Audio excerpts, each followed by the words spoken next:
Satreskrim Polrestabes Palembang bersama Polsek Sukarami balik lagi berhasil ngamankan siko pelaku lagi Ferdiansyah yang terlibat jeru pengeroyokan yang menyebabkan korban sopir truk meninggal dunia di kawasan SPBU Nurdin Panji Palembang. Sehingga sampai mak ini sudah 3 pelaku yang diamankan. Sesudah berhasil ngamankan 2 pelaku Ongki Saputra Samo Agung Prayoga, pengeroyokan dengan senjata landep yang menyebabkan korban yang merupakan sopir truk bernama Yepran Firmansyah meninggal dunia. Petugas gabungan langsung melakukan pengembangan sama pembebasan pelaku lainnya yang masih buron. Sehingga pada Kamis dalu sekira jam 9:30 diamankan lagi sikok pelaku bernama Ferdiansyah yang terlibat pengeroyokan sopir truk di SPBU Jalan Nurdin Panji.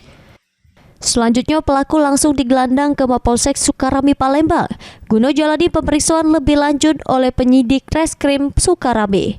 Herwahyudi, PAL TV.